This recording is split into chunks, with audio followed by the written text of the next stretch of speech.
નમસ્કાર. ઓમ વક્રતુંડ મહાકાય સૂર્યકોટિ સમપ્રભુ નિર્વિઘ્નમ કુરુ મે દેવ સર્વ કાર્યેષુ સર્વદા. આપણે હમણાં મકર સંક્રાંતિ વિશે થોડી વાતો કરીએ છીએ.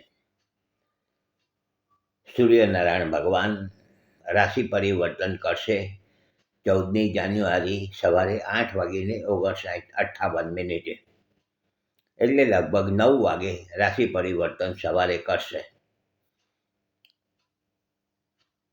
રાશિ પરિવર્તન કરે છે એને સંક્રાંતિ કહેવાય છે. 12 સંક્રાંતિ 12 વર્ષમાં 12 વખત સૂર્યનારાયણ ભગવાન રાશિ પરિવર્તન કરે એટલે 12 સંક્રાંતિ આવે. એમાં મહત્વ કર્ક સંક્રાંતિ અને મકર સંક્રાંતિનું ગણાયેલું છે.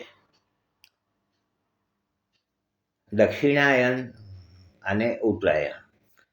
મકર રાશિમાં સૂર્યનારાયણ ભગવાન પરિવર્તન કરે રાશિ એટલે મકર રાશિમાં એટલે મકર સંક્રાંતિ. સંક્રાંતિ આપણે કહ્યું એટલે મકર સંક્રાંતિ એટલે આપણે એને ઉત્તરાયણ કહીએ છીએ, કારણ કે બે અયન છે. ઉત્તર તરફ ગતિ કરે એટલે ઉત્તરાયણ. અને આપણે ત્યાં સંક્રાંતિ વખતે જ્યારે સૂર્યનારાયણ ભગવાન રાશિ પરિવર્તન કરે એટલે દાન પુણ્યનો વિશેષ મહિમા ગણ્યો છે.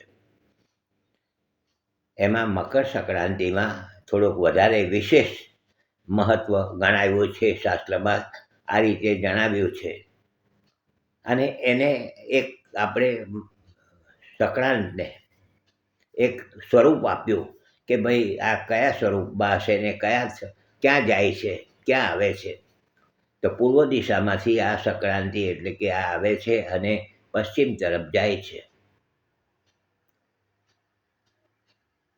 હાથમાં રૂપાનું પાત્ર ધારણ કર્યું છે, પીળા વસ્ત્ર પહેર્યા છે, પીળું કેસરનો તિલક કર્યું છે. વાઘ ઉપર એમની સ્વારી છે, વાઘ ઉપર સવારી. તો એમ કહેવાય છે કે જે બાજુ જે તરફ મુખ હોય, જે તરફ જતા હોય ત્યાં આગળ થોડા તકલીફમાં એ દેશો આવતા હોય છે અને જ્યાંથી આવે છે ત્યાં થોડું સારું થાય છે. આ એક શાસ્ત્રની વાતો કરું છું. આપણે ત્યાં તો વિશેષ પતંગ ચગાવવાનો વિશેષ મહિમા છે અને એની પછાડીનો ઉદ્દેશ એ જ છે કે આપણે અગાસીમાં કે ધાબામાં કે જે કંઈક જઈએ એટલે સૂર્યનારાયણ ભગવાનના કિરણો જે ઉત્તર તરફ ગતિ કરે છે એના આપણા ઉપર, શરીર ઉપર, આપણા મસ્તક ઉપર બધે જ પડશે. એની શુભ ઉર્જા આપણા અંદર દાખલ થશે. આનંદનો, ઉત્સાહનો માહોલ ઊભો થશે. સૂર્યનારાયણ ભગવાનને આરોગ્યના કારક ગણ્યા છે. જ્યોતિષમાં નવગ્રહમાં રાજા છે. નવગ્રહમાં સૌથી મોટા ગ્રહ ગણાય છે સૂર્યનારાયણ ભગવાન, આરોગ્યના કારક. સૂર્યનારાયણ ભગવાનનું એક જ વસ્તુ છે કે બહુ નિયમિત છે, બહુ નિયમિત છે.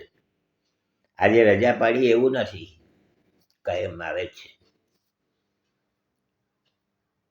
અને સૂર્યનારાયણ ભગવાનને એમ કહેવાય છે કે પ્રત્યક્ષ દેવ છે. સૂર્ય અને ચંદ્ર એ બંને પ્રત્યક્ષ દેવ છે, જેને આપણે જોઈ શકીએ છીએ પ્રત્યક્ષ નજરથી અને એમના દર્શન કરી શકીએ છીએ. સૂર્યનું ઉર્જા, સવારના વહેલા કિરણો આપણે એને લઈએ આપણા અંદર તો આપણામાં પણ એક જાતનો ઉત્સાહનો, જેને કહેવાય, માહોલ ચાલુ થઈ જાય છે, ઉત્સાહ આવી જાય છે, આરોગ્ય સારા થવા લાગે છે.